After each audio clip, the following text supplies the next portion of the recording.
The customer journey is one of the central theoretical concepts in content marketing.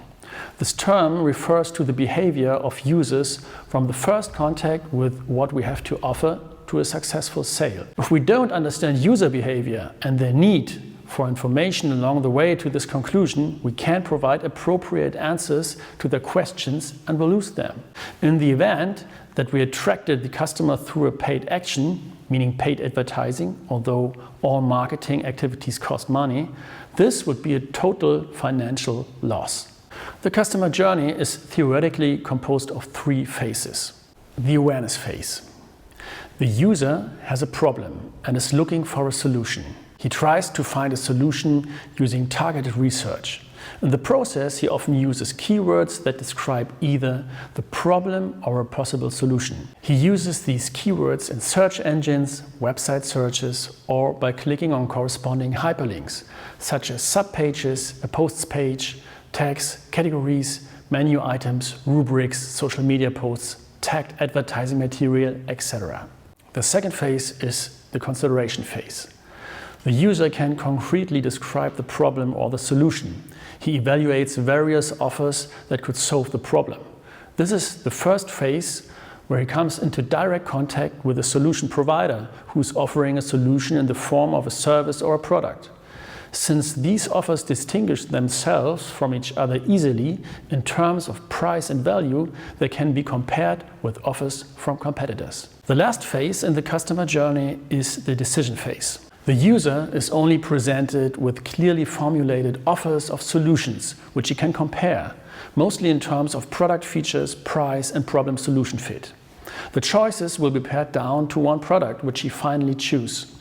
The transaction is then initiated. In the real life of a company, the customer journey is often much more complex. The phases can have different lengths: linear, proportional, exponential. The phases can have different levels of intensity. In the awareness phase, the research can be intensive if a problem can't be identified.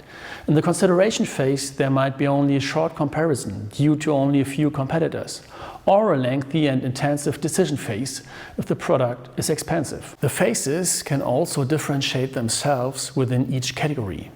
And software as a service product like Asana is sold according to a freemium model. This means a product is used for free for years, although no financial transaction has occurred. Although the user successfully got through the decision phase, from the view of the company offering the product, he remains in the consideration phase for a paid model. The phases can be extended beyond the decision. If the user has decided to buy software which was sold according to a subscription model for the first quarter, then the decision is followed by the engagement phase. The product must be used successfully in order to increase the likelihood of further purchases, a task for the customer success team. The phases can be completely individualized. For example, in research, product comparisons, workshops, offers, and how the deal is closed. To create a customer journey map, we need a comprehensive understanding of our target customers. We compile their needs into a persona, which I described in the first chapter of this section. The user's path to us is complex, and the phases should reduce this complexity. To that end, we place ourselves in the role of the user on the search and anticipate the actions he performs in order to find what he needs. We can do this with the help of user stories according to this principle: who does what with what result. We can translate this to: the buyer for a mid-sized company reads our story teaser on LinkedIn on the topic of business software and find their way to our company by clicking on the call to action. The following example questions can help us. For the awareness phase: how does the potential client describe their goals or challenges? In which direction are these goals or challenges developing?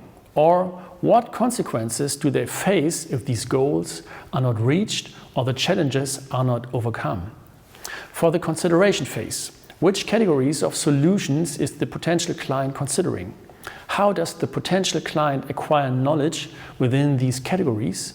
Or how does the potential client receive our communication about product benefits? For the decision phase: what criteria is the potential client using to evaluate available offers? Which advantages of our offerings place us in a better position in relation to our competitors, and how does the potential client perceive these advantages? Who needs to be involved in the decision, and how do the perspectives of the individuals involved towards the solutions we are offering differ?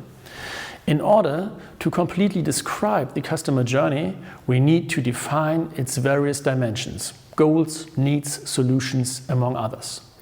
These questions are also helpful. What goal is the user chasing? What are their needs? What solution do they need? On what platform and in which media is the user active? And how they behave there? What metrics and tools can we use to measure this behavior? What content formats are they receptive to? How can we best speak to them? The results of our strategic thinking appear later in our content plan. The phases of customer acquisition are brought to life with content.